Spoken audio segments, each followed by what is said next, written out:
Hello friends and welcome to all of you. Myself Dr. Vijay Prakash from Saubhagya Ayurveda, Shadanagar, Kanpur, Senior Resident Doctor at Saubhagya Ayurveda, Specialist in avian and spine and joint related problems. तो friends avian की series में आज हमारे पास से कुछ patients और विदा हो रहे हैं। उसी सीरीज़ में हमारे पास एक पेशेंट थे मिस्टर मिस्टर सतीश जी, जो कि हमारे पास अलीगढ़ से आए थे। इनको एवियन जो है 3rd ग्रेड का था और काफ़ी परेशानी थी और इसके पहले ये एलोपैथिक डॉक्टर्स के पास भी गए, कई जगह गए, इन्होंने दिखाया। तो सबसे पहले जानेंगे कि इनको कब से और कैसे प्रॉब्लम थी और क्या क्या दिक्कतें इनको उठानी पड़ी। तो सतीश जी थोड़ा सा इसमें प्रकाश डालिए कि क्या क्या प्रॉब्लम थी।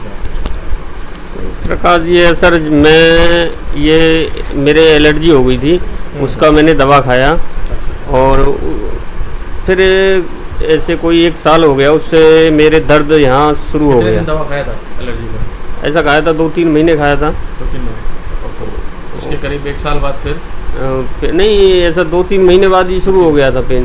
अच्छा। तो जब यहाँ दर्द शुरू हो गया, मैंने डॉक्टर से दिखाया। उन्होंने कहा कि आपकी कोई नस खींच गई है। उसकी दवा चलाते रहे वो लोग। और फिर उसके बाद मैं दूसरे डॉक्टर के पास गया, जब आराम नहीं हुआ तो उन्होंने कहा एक्सरे निकलवाओ, MRI कराओ। जब वो कराया मैंने तो उसमें बताया कि आपको एवियन हो गया है, 3rd ग्रेड में हो गया है। तो फिर मैंने कहा कि इसका कोई इलाज है? तो उन्होंने कहा कि आपको ये कूला चेंज कराना पड़ेगा। अब ये सुन के मैं घबरा गया। अब मैंने कहा यार क्या होगा, अभी तो लाइफ बहुत पड़ी है। तो उसके बाद फिर ये हुआ कि मैं पड़ा वीडियो YouTube चलाता रहता था, कहीं काम धंधा कुछ था नहीं। जब आपकी वीडियो मिली, वीडियो देखा आपकी, तो फिर आपसे संपर्क किया। जब आपने यहाँ आने को बताया तो फिर मैं यहाँ गया। अब मुझे बहुत राहत है। अच्छा। किन किन चीज़ों में राहत हो गई है पहले अब से? चलने फिरने में, बैठने उठने में कोई दिक्कत नहीं हो रही। कोई दिक्कत नहीं हो रही, पहले से बहुत अच्छा फील कर रहे हैं? बहुत अच्छा फील कर रहा हूँ। अच्छा। और लगभग कितना परसेंट, 100 में कितना?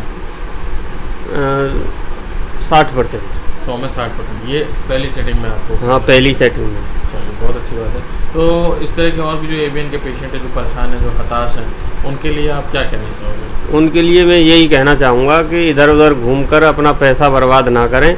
जितना जल्दी हो सके सर का जो नंबर दिया जाता है हर वीडियो में, सर से संपर्क करें और जितना जल्दी हो सके उतना जल्दी सर के पास आएँ।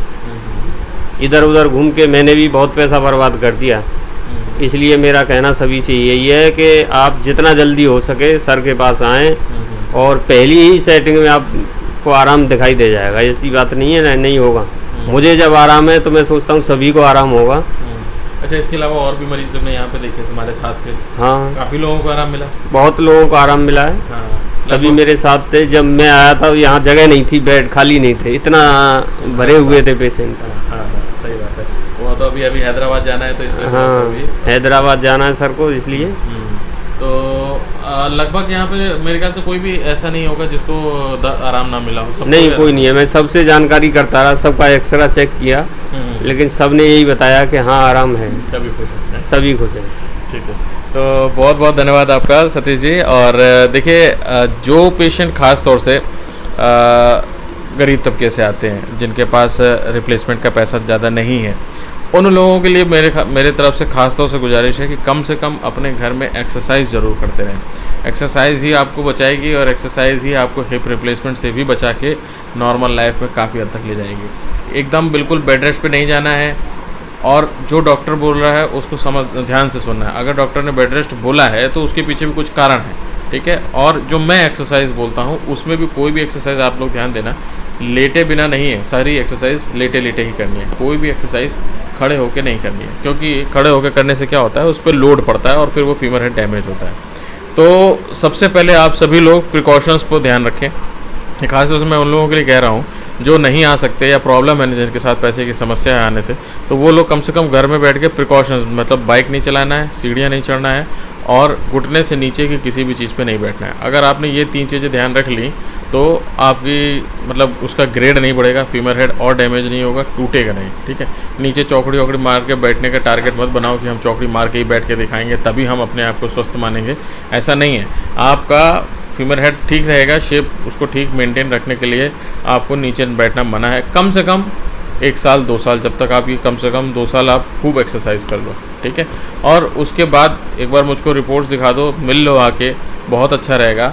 और आप जब मैं अलाउ कर दूंगा उसके बाद ही आप कुछ करना, नीचे बैठना, ये सब चीज़ें स्टार्ट करना, ठीक है। तो ये फ्री ऑफ कॉस्ट ट्रीटमेंट है, एक्सरसाइज का कोई पैसा नहीं लगता। वीडियोस आप लोग फॉलो करो और प्रिकॉशंस फॉलो करो। समझदार व्यक्ति के लिए इतना बहुत है। ये नहीं कि हमको नीचे ही बैठ के दिखाना है और हमको है ना नीचे, जैसे कुछ गांव में लोग होते हैं जैसे जिनका दूध दूहने का काम है या कुछ ऐसे काम है जो बैठ के ही करने हैं, वेल्डिंग का काम है जो कि नीचे बैठ के ही करने हैं, तो उन लोगों को थोड़ी सी अपनी लाइफ में चेंज करना पड़ेगा, उसको मॉडिफाई करना पड़ेगा। अपने काम को इस तरह से करो, समझदारी से करो कि आपकी बॉडी को नुकसान भी ना हो और आपका काम भी चलता रहे, ठीक है। तो ठीक है फ्रेंड्स, ये वीडियो आप सभी लोगों के लिए बहुत ही इंपॉर्टेंट होगा और बहुत ही स्टिमुलेटिंग होगा कि आपको कैसे अपनी लाइफ को प्रॉपरली और सही ढंग से चलाना है। तो हमारे चैनल को जरूर लाइक कीजिए, शेयर कीजिए और सब्सक्राइब जरूर कीजिए, सो दैट की लेटेस्ट इन्फॉर्मेशन एंड नोटिफिकेशन आप लोग को मिलता रहे। Till then, bye bye.